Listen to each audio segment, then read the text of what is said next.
Welcome to the Strategy Sync YouTube channel. Please subscribe and like to hear new book summaries. It's great to be here. I'm really looking forward to this one. Me too. Because today, we're diving into a feeling, I think.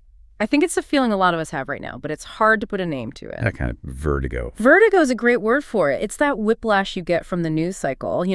You'll see some story about an incredible leap forward in, say, AI or green energy, and for a second you think, okay, great, we're moving forward. The arc of progress. Exactly. But then the very next story is about, I don't know, supply chains breaking down or a new geopolitical standoff, and it feels like we're just sprinting backward. It's this disconnect. There's a massive cognitive dissonance. Yeah. We have 21st century technology colliding with what feels like 19th century power politics. Right. And the whole premise of the last 30 years was that these things were supposed to prevent each other. The idea was if we're all connected through trade and the internet, we won't fight. We'll understand each other better. That was the dream of globalization. But the central argument of the book we're covering today, The Doom Loop by Eswar Prasad, is that dream has inverted.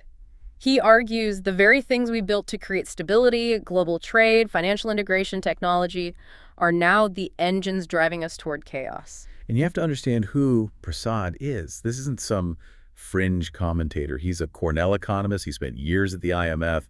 He understands the deep plumbing of the global financial system. So when he says the machine is broken, you have to take it seriously. He's not just saying things are bad. He's defining the mechanism of why they're getting worse. He calls it the doom loop. Can you break that concept down? Yeah, it's a feedback loop, but not a healthy one. Normally, a system has negative feedback loops to correct itself, like a thermostat. If it gets too hot, the AC kicks on. It self-stabilizes. Right. But Prasad is describing a positive feedback loop, a vicious cycle. It goes something like this. Economic problems, like inflation or a weak job market, lead to political polarization at home. We're certainly seeing that. That polarization then makes it impossible to solve the economic problems, and it spills over into geopolitics. It leads to more aggressive foreign policy, trade wars, things like that. Which then blows back and makes the economy even worse. Exactly. Economic fragility feeds political anger, which fuels geopolitical conflict, which circles back to damage the economy. It's a self-reinforcing spiral, a doom loop. And the terrifying part of his analysis is that the autopilot is off. The system won't fix itself anymore. It's a huge, sprawling topic, so we're going to try and give it some structure. We'll start by looking at the huge shift in global power that set the stage for all this. The end of the unipolar moment. Then we'll get into the paradox of the US dollar, why everyone hates it but can't quit it. After that, we'll talk about how our obsession with efficiency and globalization made us fragile. The Thailand floods are a perfect case study there. Then we'll tackle the breakdown of global rules, the rise of so-called middle powers caught between the US and China, and finally, the really tricky one. How technology is both a solution and a massive accelerant for this whole mess. It's a comprehensive, if a little sobering, roadmap of where we are today. Okay, so let's set the stage. Part 1. The shifting landscape of power. To really get why things feel so unstable now, the book argues you have to remember how uniquely stable things were. Well, around 1991. It's almost hard to imagine now. But yeah, the Soviet Union had just collapsed. The Berlin Wall was, rubble. The United States wasn't just a superpower. For a brief period, it was the world's only hyperpower. And Prasad backs this up with some pretty stark numbers. What did the world look like economically then? Well, in 1991, the U.S. economy accounted for about a quarter of global GDP. The next closest was Japan, way behind at around 14%. Yeah. And China. China was barely a blip on the radar screen. It was not a major economic player on the world stage at all. And that gap actually grew for a while, didn't it? The U.S. pulled even further ahead. It did. By the turn of the millennium, the year 2000, the U.S. share of the global economy had swelled to nearly 1/3, a single country making up almost 33% of all economic output. It's staggering. And if you zoom out to the G7, the club of rich democracies. The G7 was completely dominant. They produced almost 2/3 of global GDP. So, for all intents and purposes, the Western liberal democratic order, led by the U.S., was the only game in town. They set the rules because, well, they could. Which is where that famous phrase comes from, right? Francis Fukuyama's The End of History. Exactly. It was the defining idea of the era. The thinking was that we'd settled the big ideological questions. Liberal democracy and free market capitalism had won. The rest of history was just going to be about, fine-tuning the system. A bit of administrative cleanup. Basically, yeah. But as Prasad shows, That narrative hasn't just been challenged, it's been completely shredded. So bring us to today. What do the numbers look like now? Well, the U.S. share has come back down to earth. It's around 26% now. But that's not the real story. The real story is what he calls the rise of the rest. Primarily China. China has gone from being a rounding error to accounting for about 17% of the global economy. And the G7, that club that used to control 2/3 of the world's output, they're now down to just about 44%, less than half. In just 20 years, that is a fundamental rebalancing of global power. We've gone from a world with one CEO to a world with a very fractious board of directors, and no one can agree on a strategy. And that shift in economic power inevitably changes the nature of power itself. This brings up a really great analogy the book uses from, of all places, Game of Thrones. I think I know the one you're talking about. It's between Littlefinger and Cersei. That's the one. Littlefinger is the ultimate master of what we'd call soft power.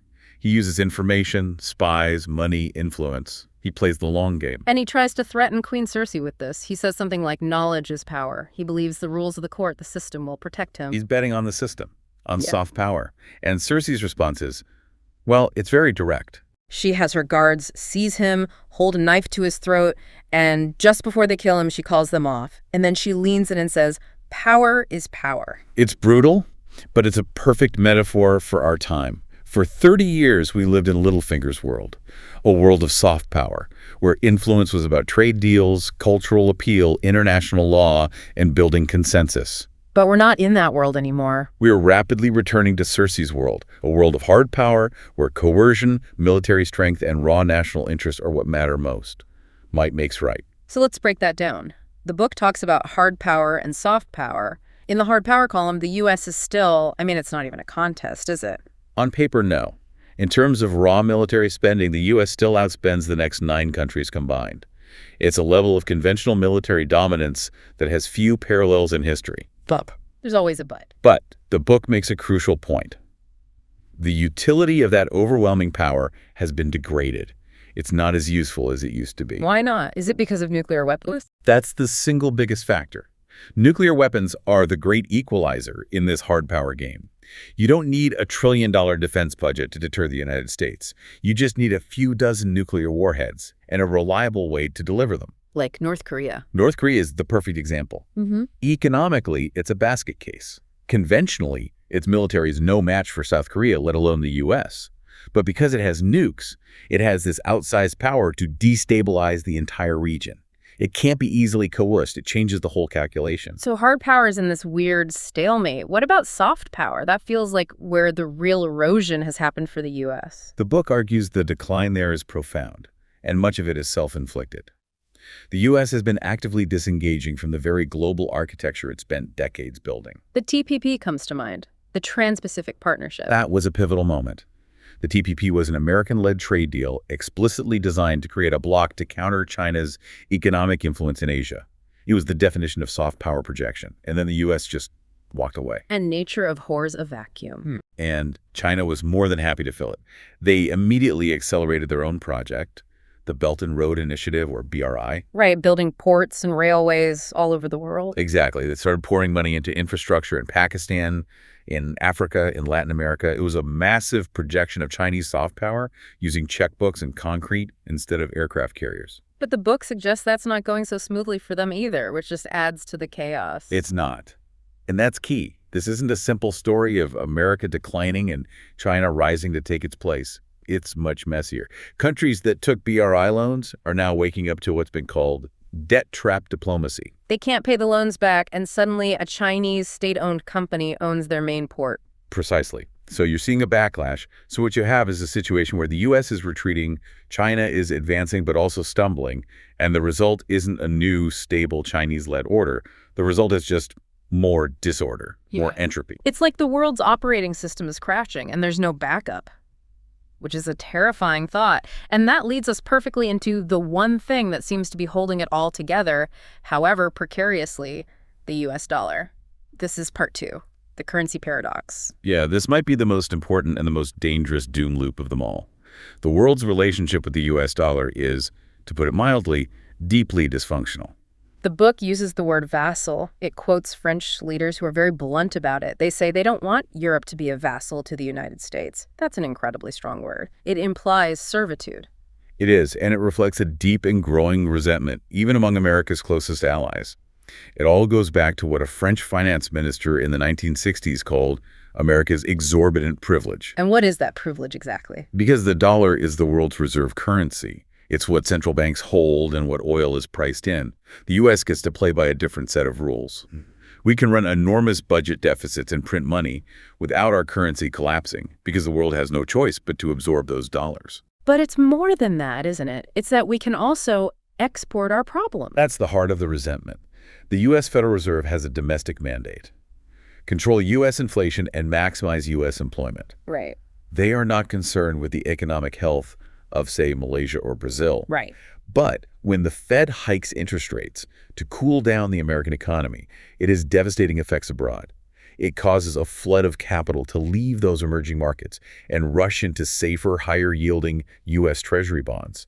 This can crash their currencies and trigger financial crises. So as the saying goes, the U.S. sneezes and the rest of the world gets pneumonia. A very bad case of it. And on top of that economic power, the U.S. has weaponized the dollar through sanctions. Because nearly all major international transactions have to be cleared through the U.S. banking system at some point, Washington can effectively excommunicate a country from the global economy. Which is why Europe is talking about strategic autonomy. They're tired of having their foreign and economic policy dictated by decisions made in Washington. They desperately want an alternative. Okay, so this is the obvious question. Why don't they just leave? Why doesn't the world just switch to the euro or the Chinese renminbi as the main currency? And that is the trap. That's the doom loop. Yeah. Because there is no viable alternative. Why not? What's wrong with the euro? The euro is structurally flawed. You have a monetary union, one central bank, one currency. But you have 27 different fiscal policies. Yeah. Germany has one budget, Italy has another, Greece has another. It creates constant political tension. The system is just too fragile to support the weight of being the world's reserve currency. And the renminbi. The Chinese currency has an even bigger problem. It's not freely convertible. The Chinese Communist Party maintains strict capital controls. You can't just move large sums of money in and out of China whenever you want. And you can't be the world's safe haven currency if the government can lock the doors and trap your money inside. So we're all stuck in this toxic relationship with the dollar, but here's the part of the book that really just twisted my brain. Prasad argues that global chaos actually makes the dollar stronger. He uses this idea of a 5 sigma event. Yeah, this is so counterintuitive, but the evidence is overwhelming. Okay, so in statistics, a sigma is a standard deviation. It measures how far something is from the average. A 1 sigma event is, just another Tuesday. A 3 sigma event is very rare. A 5 sigma event is a black swan. Something so improbable it's supposed to happen maybe once in a million years. Something that shouldn't happen, basically. Right. And Prasad's example is the oil market in April of 2020. I remember this. The headlines were they were unbelievable. For decades, oil has traded in a range, let's say, between $20 and maybe $150 a barrel. But in April 2020, the pandemic had just hit. Demand for fuel vanished overnight, but the oil wells were still pumping. Storage tanks all over the world filled up. There was literally nowhere left to put the crude oil. So what happened? Well, traders who held futures contracts, a promise to buy oil at a certain date, were panicked. They had to sell, but there were no buyers. So the price of a barrel of West Texas Intermediate crude oil collapsed. It went to zero. And then it kept going. It hit negative $37 a barrel. Meaning you had to pay someone $37 to take a barrel of oil off your hands. Correct. The market had a complete nervous breakdown, a true 5 sigma event. Now, logically, in a moment of pure chaos centered on a global pandemic where the U.S. response was, let's say, not great, you would expect the U.S. dollar to weaken. Of course. You'd flee the currency of the country at the heart of the crisis. But the exact opposite happened. Everybody bought dollars. Everybody ran to the dollar. In a moment of absolute terror, investors don't care about returns. They care about safety. They want capital preservation. And the U.S. Treasury bond market is the only market in the world that is deep enough, liquid enough, and perceived to be safe enough to absorb that global wave of panic. And that's the doom loop right there. The U.S. system creates instability through its politics or its economic policies, and the world's response is to flee to U.S. assets for safety, which gives the U.S. even more cheap funding and reinforces its power. You've nailed it. It removes the incentive for the U.S. to get its house in order. So here's the final paradox. If the dollar stays dominant, the rest of the world is perpetually held hostage to America's dysfunction. But if the dollar were to suddenly lose its dominance without a stable replacement, the entire global trade system would seize up, causing even more chaos. There's no good move on the board right now. There's no winning move. Wow. Okay, so that's the financial side of things. Let's talk about the physical world, part 3. Globalization and the battle between efficiency and resilience. Right, this is where the rubber meets the road, or maybe where the container ship fails to meet the port. Yeah. For the last 30 or 40 years, the entire world of business and manufacturing has been run by one gospel. Efficiency. Efficiency, specifically the concept of just-in-time manufacturing. Yeah, lean supply chains, zero inventory. I remember studying this. The idea is that you don't keep a warehouse full of parts. The truck carrying the exact part you need pulls up to the factory door just hours before you need to bolt it onto the car you're building. And in a perfectly stable, predictable world, it's brilliant. It cuts down on waste. It saves enormous amounts of money on warehousing and storage. It frees up capital. It's a CFO's dream. But it makes one huge assumption. It assumes the world is a frictionless, peaceful place.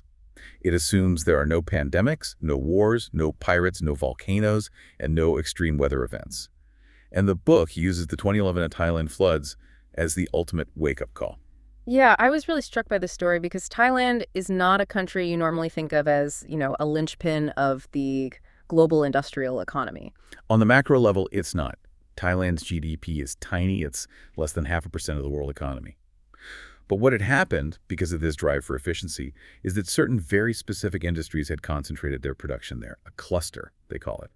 And one of those clusters was hard drive manufacturing. Specifically for Western Digital, one of the biggest players. Right. Western Digital at that time had located something like 60% of its total global production capacity in a few factories in Thailand. They put all their eggs in one very efficient, low-cost basket. And then it rained. And then it rained. A lot. A record-breaking monsoon season caused catastrophic flooding, the levees broke, and those high-tech factories were suddenly under several feet of water. And almost overnight, the global supply of hard drives just evaporated. There was a massive shock to the system. You couldn't buy a new computer in New York or a new server in London. But it was the ripple effect, what they call the bullwhip effect, that was so stunning. It went beyond just the tech industry. Far beyond. Car companies, Ford, Toyota, Honda, had to shut down assembly lines in North America. Why? Because the modern car has dozens of computer systems, and many of those systems, like the GPS navigation, relied on hard drives that were no longer being made. So a local flood in one small country ended up disrupting an estimated 2.5% of total global industrial production. That is the efficiency trap in a nutshell. We saved pennies by getting rid of redundancy, and we ended up costing ourselves billions when reality hit. Exactly. And now, as you'd expect, the pendulum is swinging hard in the other direction. Companies are panicking. We're moving away from just-in-time. To just in case. To just in case, which means more inventory, which means higher costs. Oh. But even more significantly, we're moving to a concept called friendshoring. Friendshoring. It sounds so friendly. It sounds benign, doesn't it? Just do business with your friends. But its geopolitical implications are incredibly dangerous. It's the idea that companies should move their vital supply chains out of potential adversary nations like China and relocate them to politically friendly nations like Mexico or Vietnam or India. And the problem with that is? The problem is that it completely dismantles the core logic that kept the peace for decades.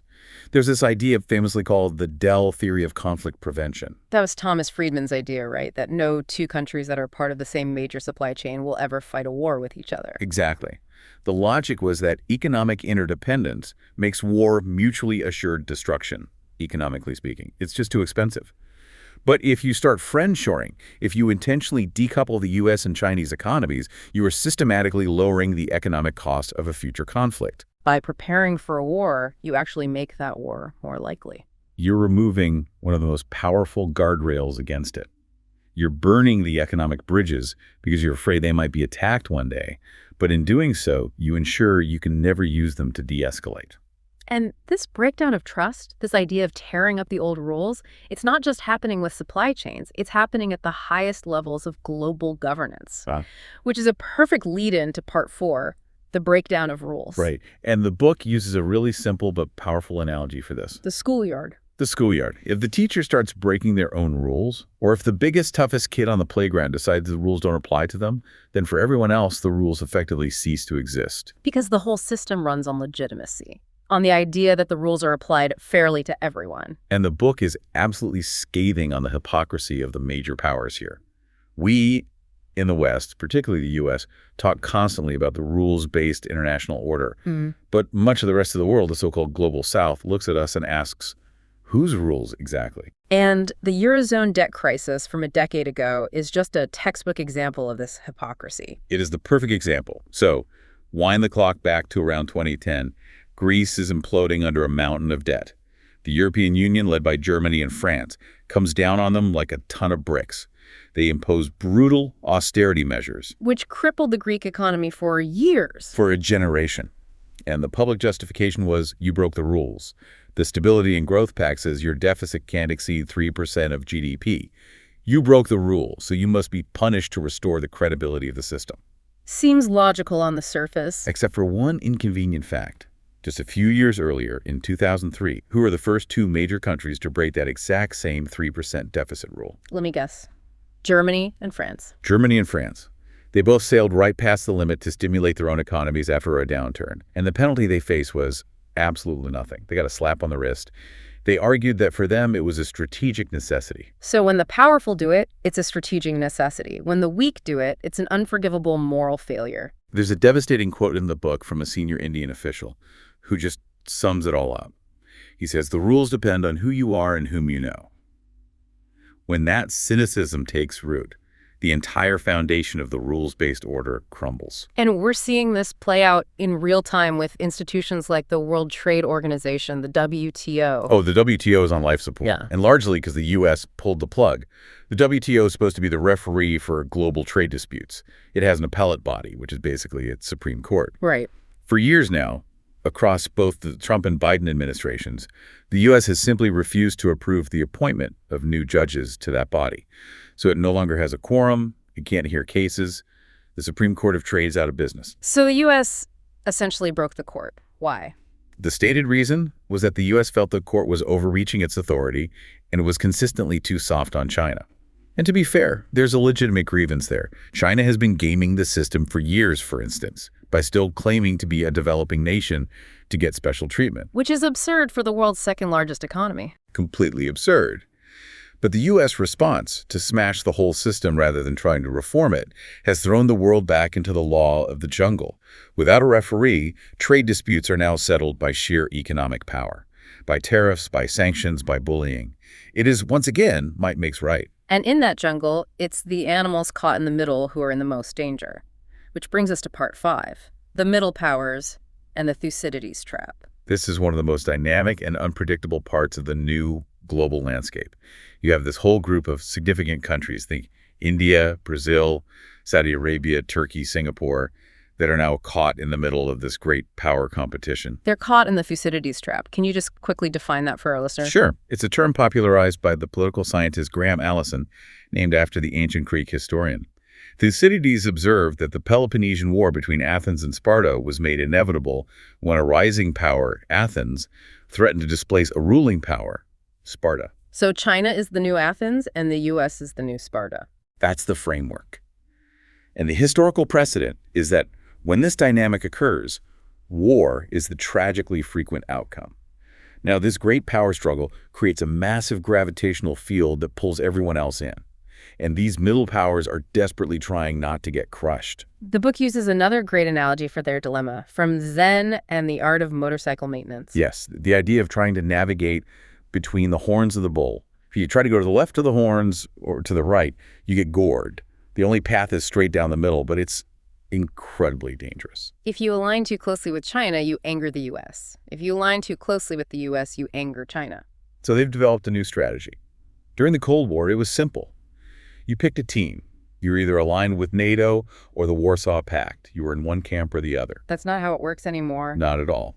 Today, these middle powers are practicing what the book calls issue-based alliances. It's entirely transactional. It's fluid. It's a la carte alignment. And India is really the master of this new game. India is the absolute poster child for this. Look at their behavior. It's fascinating. Yeah. On matters of maritime security in the Indian Ocean and border disputes in the Himalayas, they are in lockstep with the United States and its allies in the Quad. Because they see China as a direct existential threat in their neighborhood. Absolutely. Right. On that issue, they are firmly in the anti-China camp. But then the war in Ukraine happens. And everything changes. Completely. Yeah. The U.S. and Europe expected, even demanded, that India, as the world's largest democracy, join them in sanctioning Russia. And India's response was essentially, no thank you. They didn't just refuse, they started buying up huge amounts of discounted Russian oil. Exactly. They put their own domestic economic needs, securing cheap energy for their massive population, ahead of the U.S.-led geopolitical agenda. They basically declared, we are your partner on China, but we are a neutral free agent when it comes to Russia. And the U.S., because it needs India as a counterweight to China, just has to swallow it. They have to accept it. And this is happening everywhere. Saudi Arabia works with the U.S. on counterterrorism, but aligns with Russia on oil production cuts. Turkey is a NATO member, but buys Russian missile systems. It makes the world incredibly complex and unpredictable. Alliances are no longer permanent. They shift with every issue. So we have a fragmenting world with no clear rules and shifting alliances. It's a mess. And normally, in times of crisis, we have this almost religious faith that technology will be our savior. The technological panacea. Right. The politics is broken, but the engineers will figure it out. But part 6 of the book is a pretty brutal takedown of that idea. It really is. The argument is that, far from solving our problems, technology in its current form is often acting as an accelerant for the doom loop. It's amplifying the dysfunction. And Prasad shares a personal story that's, well, it's genuinely chilling. It is. So, as part of his work, he attends the World Economic Forum's Summer Davos event, which was held in Tianjin, China. He's an economist. He's there on a panel to talk about, arcane subjects like international currency flows. Nothing controversial. You would think not. But someone took a short video clip of him speaking, completely out of context, and posted it on social media. By the time his plane landed back in the United States, his phone had blown up. His email and voicemail were overflowing with hundreds of vicious, graphic death threats. For what? What was he being accused of? A wild conspiracy theory had spread like fire. It claimed that he was a secret agent of the globalist cabal, working with the WEF on a plan to abolish cash and confiscate everyone's guns. It's completely unhinged. But it's a terrifying illustration of the modern information ecosystem. Social media didn't democratize knowledge. It weaponized disinformation and tribal rage. It connected the paranoid and amplified their echo chamber. And this technological peril isn't limited to social media. The book goes really hard after the promises of fintech and cryptocurrency. Oh, yeah. The original dream of crypto, remember, was democratizing finance. It was going to free us from the big banks and government control. It was for the little guy. But that's not really how it played out. Prasad's assessment is that it failed miserably on that promise. It didn't become a tool for financial inclusion. It became a highly volatile, unregulated casino for speculation, and a very efficient tool for money laundering and illicit finance. It ended up concentrating wealth in the hands of a few early adopters, not distributing it. And now the official response to crypto, these central bank digital currencies or CBDCs, the book warns they could be even more dangerous. This is where we get into the panopticon risk. A panopticon was an 18th century prison design where a single guard could see every inmate without them knowing if they were being watched. A CBDC could create a digital panopticon. How so? If physical cash disappears and is replaced by a digital dollar or a digital yuan issued directly by the central bank, the state would then have a perfect real-time record of every single transaction you make. Total surveillance. But the risk goes beyond just surveillance, right? It's about control. That's the truly dystopian part. It's not just that the money is visible, it's that it can be programmable. The book mentions a digital wallet proposal in Thailand. With that kind of system, the government could, for example, issue stimulus money that automatically expires in 30 days to force you to spend it. Or they could restrict what you buy. Exactly. They could say, this money can only be spent at certain state-approved stores. Or this money cannot be used to purchase gasoline or books we don't like. It gives the state a set of dials to directly control individual economic behavior. It's an immense tool for social engineering and control. It's chilling. And then, of course, there's the big one, AI. AI. The book has a funny little moment on this where Prasad mentions that his phone's AI constantly autocorrects his first name, Eswar, to Sewer. A nice little reminder that the machines aren't perfect yet. A humbling moment, for sure. But the more serious point he makes is that we misunderstand what AI is. Current AI is fundamentally predictive, not creative or conscious. It's a hyper-sophisticated pattern-matching machine. It analyzes all the data from the past to predict the most probable next word or pixel. And the danger is that we start mistaking that probability for truth or wisdom. Yes. If we increasingly outsource our writing, our research, our critical thinking to these systems, we risk eroding our own ability to solve truly novel problems. We could enter a cognitive doom loop where human innovation stagnates because we've offloaded thinking to a machine that can only remix the past. The book has one final, powerful example of this tech versus politics problem, the Green Revolution paradox. Right. This is the ultimate proof that technology alone isn't enough. Thanks to the Green Revolution advances in seeds, fertilizers, irrigation, we have the technology to produce more than enough food to feed every person on the planet. Scarcity of food is technically a solved problem. But people are still starving. Because politics gets in the way. Look at what happened in 2023. India is the world's biggest exporter of rice. But facing domestic food price inflation and an upcoming election, the Indian government banned the export of most of its rice. India first. It was politically popular at home. Immensely popular. But it created a devastating food crisis in many African nations that depend on cheap imported rice to feed their people. The technology to grow the rice worked perfectly. It was human political selfishness that broke the system and caused hunger. Technology cannot fix that. Man, every path we go down seems to lead to another dead end or another paradox. It really does paint a grim picture of a world with no good options. So this brings us to the final section, part 7, visions for the future. We've got these two big models competing on the world stage, Western democracy and Chinese state capitalism. Who's winning? Well, the unsettling conclusion of the book is that right now, neither is winning. In fact, it's more like a race to the bottom. Both models are revealing deep systemic flaws. Let's start with our own system. What's the diagnosis for Western democracy? The diagnosis is not good. We're being crippled by soaring inequality, deep social and political polarization, and the rise of populist nationalism. You see it with Trump in the US, with Brexit in the UK, with the rise of far-right parties across Europe. These are all symptoms of a democratic model that is failing to deliver broad-based prosperity and a sense of shared purpose. The social contract feels broken. And what about the China model? For a long time, it looked like the inevitable future. Efficient, decisive, long-term planning. That narrative is now collapsing. The China model is hitting a brick wall. First, they have a looming demographic catastrophe. Thanks to the one-child policy, they're on track to get old before they get rich. Second, their entire economic model was built on a massive real estate bubble, which is now deflating in slow motion, wiping out household wealth. And the authoritarianism itself is becoming a problem for them. It's a huge problem. Xi Jinping's consolidation of power and the crackdown on the private sector are stifling the very innovation and dynamism China needs to escape that middle-income trap and become a truly advanced economy. So the West is too chaotic and gridlocked, and China is too rigid and brittle. That's the dilemma. And this leads to what Prasad calls the potential hybrid nightmare. The fear is that instead of the world converging on the best of both systems, we end up with a terrifying fusion of the worst of both. What would that even look like? Imagine a society that combines the high-tech surveillance and authoritarian social control of the Chinese state, but with the rampant inequality, decaying public services, and lack of a social safety net that you see in the most extreme versions of Western capitalism. It would be a kind of digital feudalism, maximum control with minimal social responsibility. That is a truly horrifying thought. Is there any way out? Does the book offer any hope at all, or should we just give up? No, he's not a complete pessimist. He does argue that we can reclaim order.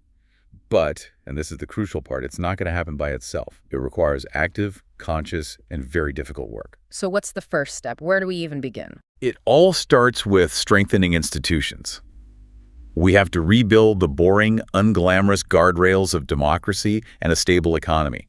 Central banks need to be fiercely independent so they can fight inflation without politicians meddling for short-term gain. The court systems need to be respected and insulated from political pressure. Make the boring stuff strong again. It's the only way. If the core institutions are rotten, the whole structure collapses. The second piece is civic engagement. The doom loop of polarization feeds on apathy and cynicism. It requires ordinary people to reject the simplistic tribal narratives and demand more from their leaders. And the final piece? The final piece is acknowledging that for certain problems, what people mockingly call global governance is not an option. It's a necessity. That's a very unpopular idea right now. It is, but it's also just a statement of fact. A pandemic virus does not recognize national borders. Carbon dioxide molecules don't carry a passport. For these truly existential threats, pandemics, climate change, nuclear proliferation, the nation-state is an inadequate tool. We either find ways to cooperate effectively or we all suffer the consequences together. It's been a huge journey through this book. We've gone from the unipolar moment of the 90s to the current multipolar chaos. We've talked about the dollar trap, brittle supply chains, broken rules. It's a heavy diagnosis of our current global condition. But you can't treat the disease until you diagnose it properly. So if you had to boil the whole doom loop concept down into one sentence for someone, what would it be? The doom loop is the vicious cycle where our broken politics makes our economy unstable, which then makes our international relations more dangerous, which then circles back to make our politics even more broken. The world's automatic stabilizers have failed, and we now have to fly the plane manually through a storm. And it's a call to action, really. The book's final message seems to be that order is not the natural state of human affairs. Chaos and entropy are the default. Order is something that has to be actively built and defended every single day. That's it, exactly. I want to leave everyone listening with one final thought to chew on, something that really struck me from the part about issue-based alliances. It's clear the old maps of the world, the West, the East, the global South, they don't really work anymore. Those labels are becoming obsolete. So here's the question to ask yourself. In this new, messy, transactional world, where does your own country truly stand? Look at its recent actions, not its old speeches. Is your government acting like a vassal, just following the lead of a bigger power? Is it trying to be a major player, shaping the new rules? Or is it just trying to survive like those middle powers, constantly dancing between the horns of the bull and hoping not to get gored? That is the essential question for every citizen to ask right now. That's all the time we have for this deep dive into the doom loop. If you found this useful, please do subscribe and like here on the Strategy Sync YouTube channel. Thanks for listening. Thank you.